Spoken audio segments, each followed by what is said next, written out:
আমার বাড়ি হচ্ছে গিয়ে বামনায়, বরগুনার ভিতরে বামনায়। আমার বাবা ছিলেন একজন দিনমজুর এবং কি তার নাম ছিল ইসাক জুমানদার। সে এখানকারই স্থানীয় বামনার।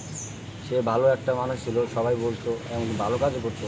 কিন্তু সে 5 তারিখের যে কাহিনিটা, সে কাঁচামাল বিক্রি করতো ভ্যান গাড়ি রাইখা আসার পথে শ্যামলী ক্লাব মাঠের উল্টা পাশে আসা ধরছে। তখন আদাবর থানার পুলিশ ফায়ারিং করতে করতে বাইরে হয়ে যাওয়া ধরছে। তখন যত ফায়ার করছে একটা গুলি এসে আমার আব্বুর এইখানে লাগাতে গুলিটা ছিল বড়, মানে শর্ট গানের।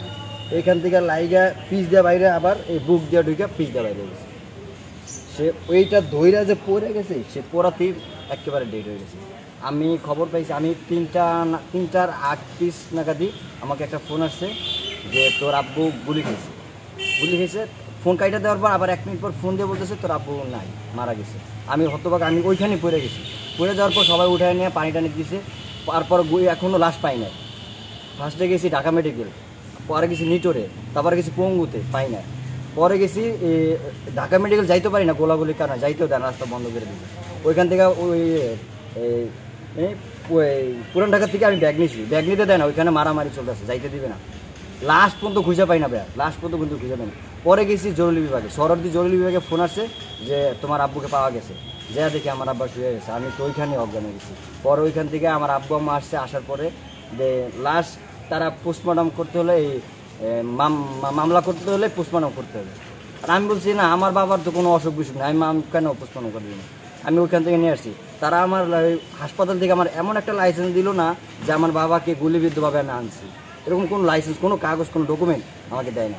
আমাকে সে দিছে এমন কাগজ দিয়েছে, সেই কাগজের ভিতরে লেখা যে মৃত অবস্থায় আমি আনছি আমার বাবাকে, এমন কাগজ দিয়েছে। এমন কোনো ডকুমেন্ট না দিল না যে সরকার, মানে বাংলাদেশ সরকার যে এটার ভিতরে মানে আমার বাবাকে মারার সাথে জড়িত আছে, এমন কোনো একটা ডকুমেন্ট নাই যে আমি কোনখানে দিব এরকম।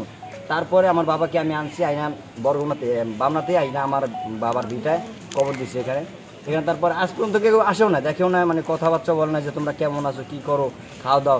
আমার বাবাই কিন্তু আমাদের চালাইতো, আমরা 2 ভাই।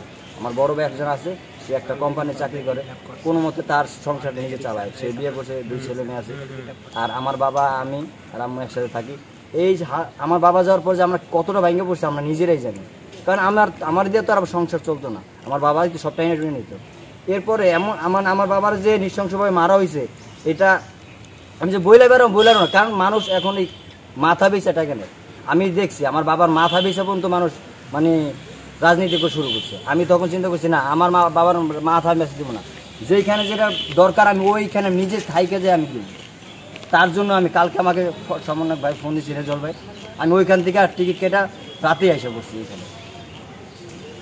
আচ্ছা, মূলত আপনি এখানে কেন এসেছেন এই বরগুনাতে? এখানে আসছি মূলত আমাকে সমন্বয় রেজাউল করিম ভাই আমাকে ফোন দিছে, এখানে যে ডাকা হবে, তোমাদের সাথে কথা বলা বসবে, সবাই কথাবার্তা তোমাদের সাথে সৌগাত এই জিনিসটা পালন করবে।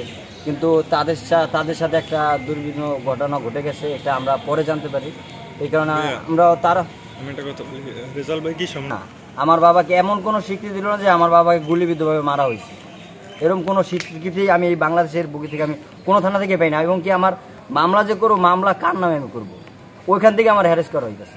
আচ্ছা, আপনি আমাকে ভয়ভীতি দেখানো হয়েছে। আপনার কি চাওয়া আসলে? আমি এটা সুষ্ঠু বিচার চাই, এবং কি যারা মৃত্যুবরণ করছে যে ফ্যাসিলিটিটা পায়, আমি অন্তত সেই ফ্যাসিলিটিটা যেন পাই এই সরকার থেকে। এই আমার যারা সংগঠন আছে তারা যেন আমাদেরকে তাকায় দেখে, এবং কি আমাদের হালচালটা অন্তত 1% যেন ধরার চেষ্টা করে, যেন আমরা একটু কোনো বা কটা ভাত খেয়ে থাকতে পারি, মানে চুলার পিঠে থাকতে পারি। আমার বাবার যে আর যেন আমার ভুলে থাকতে পারি অন্তত। আমি চাই এই সরকারের মাধ্যমে আমার দিকে সবাই তাকাক, এবং কি আমার বাবা এখানে ভালো একটা আমাদের ফ্যামিলির দিকে নজর দিয়ে রাখতো, কিন্তু সে না থাকাতে আমরা অনেক ভেঙে পড়ছি। কিন্তু আমি চাইবো যে বাংলাদেশ সরকার এবং কি এখনকার যে উপদেষ্টা আছে সে আমাদেরকে তাকাক, সবাই যে ফ্যাসিলিটিটা পায় আমরা যেন পাই, স্যাক্রিফাইস করুক আমাদের সাথে, আমাদের দেখুক, আমাদের তাকাক। আমরা অন্তত চাই যে নিজেদের মতো অন্তত বাইচা থাকতে পারি, সবাই যে এটা পাবে আমরাও যেন ওইটা যেন পাই, সবাই একটু তাকাইলে ভালো হবে।